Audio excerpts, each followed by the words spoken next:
Hello everyone, আসসালামু আলাইকুম। Welcome back to my channel. আজকের রেসিপি গরুর মাংস ভুনা। আমি যেভাবে রান্না করি ঠিক সেই রেসিপিটাই আপনাদের সাথে শেয়ার করব। খুব সিম্পলভাবে তৈরি করেছি, আশা করি আপনাদের কাছে ভালো লাগবে। চলুন শুরু করা যাক। গরুর মাংস রান্না করার জন্য আমি এখানে গরুর মাংস নিয়েছি প্রায় 1.5 কেজি পরিমাণ। মাংসগুলো আমি মিডিয়াম সাইজ করে কেটে নিয়েছি।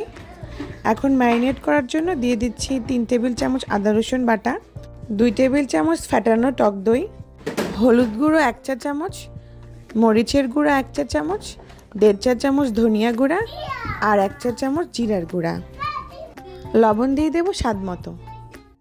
দিয়ে দেবো টমেটো কুচি 1/2 কাপ। এখন দিয়ে দেবো সরিষার তেল 2 টেবিল চামচ। এখন সবকিছু উপকরণ খুব ভালো করে মিশিয়ে নেব, যাতে মাংসের গায়ে মশলাগুলো খুব ভালো করে লেগে যায়। ম্যারিনেট করে রাখার কোনো প্রয়োজন নেই।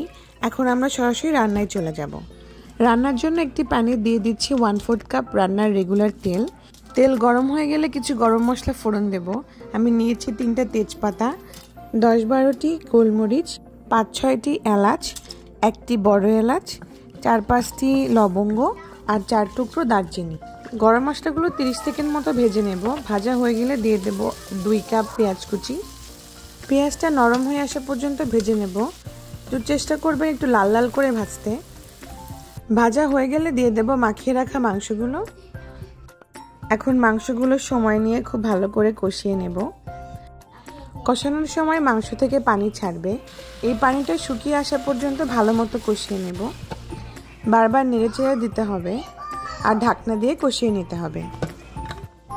মাংসগুলো যখন কষানো হয়ে যাবে তখন মশলাগুলো সেপারেট হয়ে তেল উপরে ভেসে উঠবে।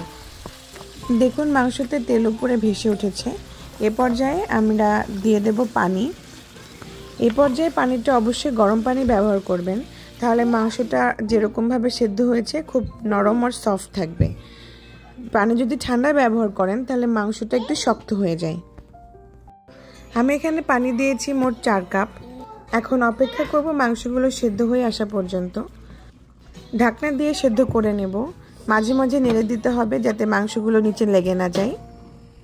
মাংসগুলো সেদ্ধ হয়ে ঝোল যখন ঘন হয়ে যাবে সে পর্যায়ে আরও কিছু উপকরণ অ্যাড করব। দিয়ে দেব 1/2 চা চামচ গরম মশলা গুঁড়ো, 7-8টি আস্ত কাঁচামরিচ।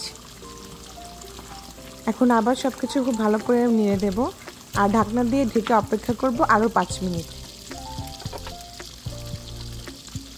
5 মিনিট পর এই তো আমাদের গরুর মাংস রান্না একদম রেডি। এখন চুলা বন্ধ করে দেব আর ওপর দিয়ে ছড়িয়ে দেব ভাজা জিরার গুঁড়া।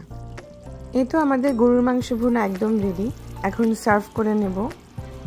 আশা করি আমার এই সিম্পল রেসিপি আপনাদের কাছে ভালো লেগেছে। ভালো লাগলে অবশ্যই আমার চ্যানেলটিকে সাবস্ক্রাইব করবেন আর বেল বাটনে ক্লিক করে আমার পাশেই থাকবেন। আমি গরুর মাংস ভুনাটা সার্ভ করেছি সাদা ভাতের সাথে। চলুন এখন দেখায় কেমন সফট হয়েছে। দেখুন হাত দিয়ে টান দিলেই কেমন ছিঁড়ে যাচ্ছে। আজকের মতো এ পর্যন্তই। দেখা হবে নেক্সট ভিডিওতে। সে পর্যন্ত সবাই ভালো থাকবেন। আল্লাহ হাফেজ।